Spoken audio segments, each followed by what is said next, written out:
meus amores do terceiro ano, vamos iniciar nossa aula de Geografia, página 20 a 24, né? Relações entre o campo e a cidade. Então, hoje nós vamos falar um pouco sobre essa relação que existe, né? Entre a cidade e o campo. O setor urbano e rural, né? É um conteúdo que a gente vem estudando desde o início do ano, né?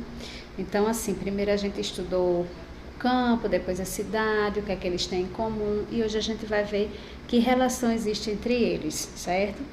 Então, já na página 20, ele traz uma imagem, que se vocês observarem, né, tá perguntando aí que paisagens você observa na ilustração. Então aí a gente consegue ver tanto o setor rural quanto o setor urbano, né? Você depois vai descrever os elementos, né, que observa nas diferentes paisagens e dizer qual a relação entre o campo e a cidade. Então vamos lá. A relação com relação a produtos, matéria-prima, né? Então, a circulação de produtos e serviços entre o campo e a cidade mostra a relação entre as atividades econômicas desse espaço. Por exemplo, nós consumimos ketchup, né? E outros elementos que a matéria-prima vem do campo, não é isso? Então, o livro aí, ele dá o exemplo do ketchup, né? A indústria precisa de tomates que são produzidos no campo, ok? Então, o agricultor, por sua vez, para cultivar os tomates, precisa de equipamentos e máquinas fabricados em indústrias, que geralmente fica na cidade. Então, a cidade precisa da matéria-prima fornecida pelo setor rural, né, pelo campo, pelo agricultor, mas o agricultor precisa também de equipamentos que são produzidos na cidade, certo?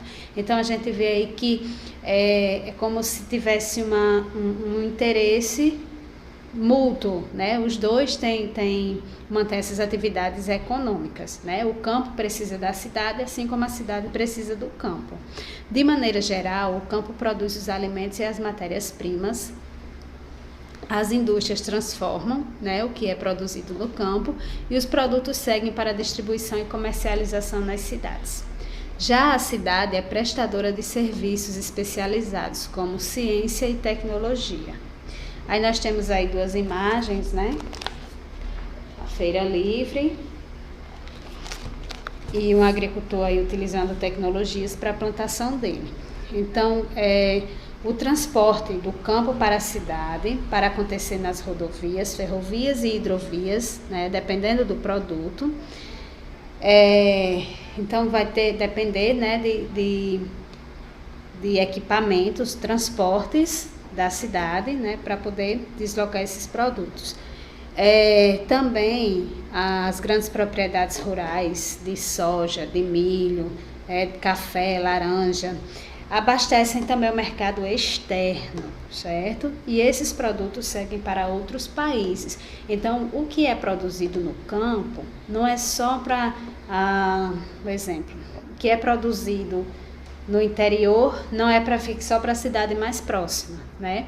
Muitos desses produtos, muitas frutas, são levadas para outros países, né? Por exemplo, o melão, né, que nós conhecemos bem, o melão que nós consumimos aqui, né, a parte melhor, os melhores melões que foram cultivados, eles não ficam aqui, eles vão para outros países.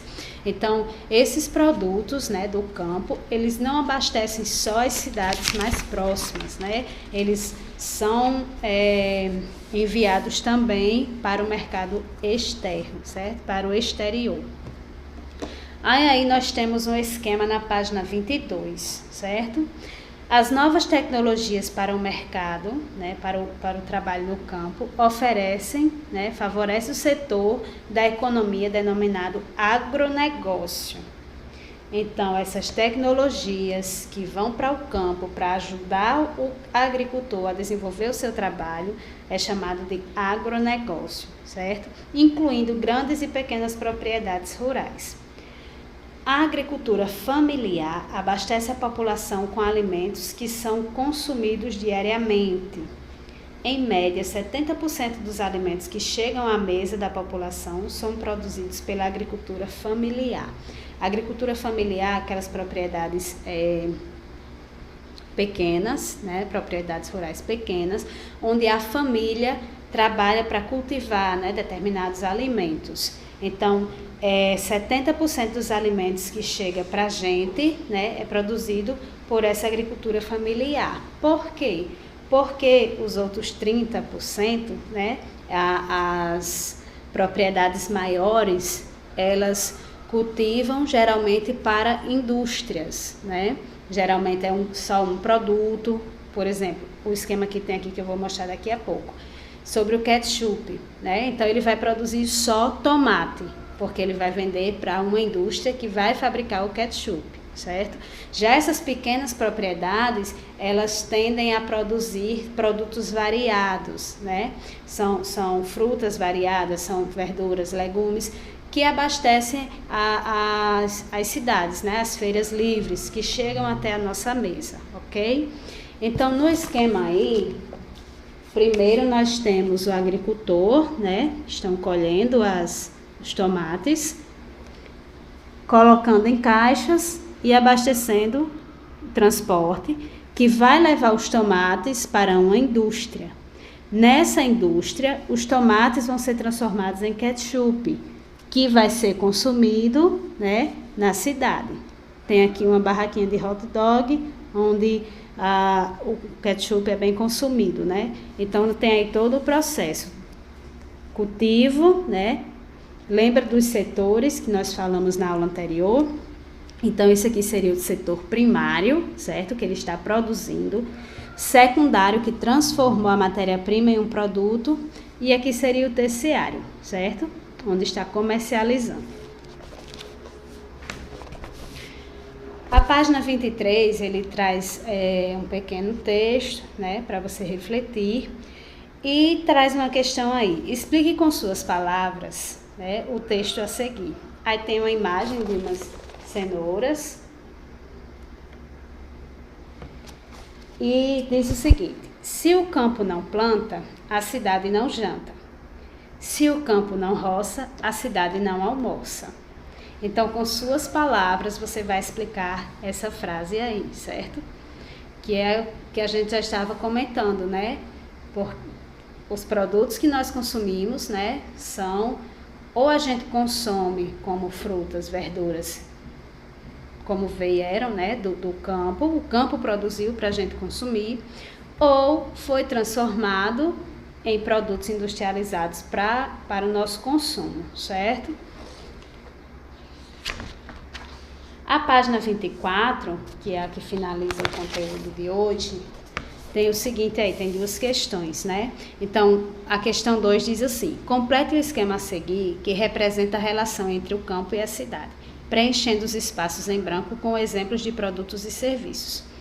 Então, tem aqui, ó, o campo oferece o que para a cidade, né? A cidade precisa de quê e oferece o que para o campo. Então é o seguinte: o que o campo oferece, né? Matéria-prima é um exemplo, porque a cidade precisa de produtos agrícolas para produzir produtos industrializados, né? Precisam de matéria-prima.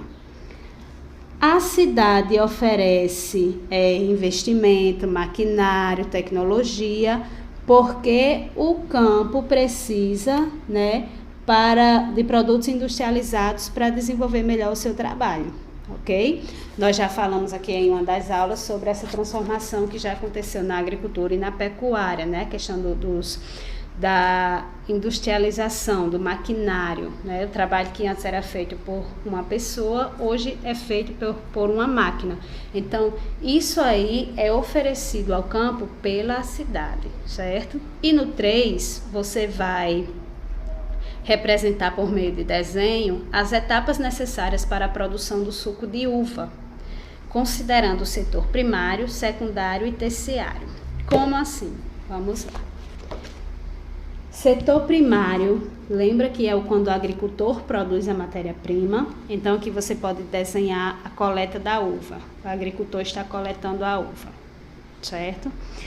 O setor secundário é aquele que transforma a matéria-prima em um produto, não é isso? Então, digamos que o suco de uva ele é engarrafado. Então, aqui você pode desenhar as uvas sendo processadas ou o processo do engarrafamento do suco, certo? Aqui é setor industrial, é da indústria. E o setor terciário, que é a comercialização. Então, você pode desenhar um restaurante onde o suco está sendo comercializado, certo? Ou uma pessoa consumindo ou comprando a garrafa do suco, certo? Então, você vai representar essas etapas através de desenho, né? Setor primário, secundário e terciário, ok? Quando vocês forem realizar as atividades, releiam o conteúdo com atenção, certo? Se concentrem na hora das atividades e qualquer dúvida é só entrar em contato. Bons estudos e até a nossa próxima aula.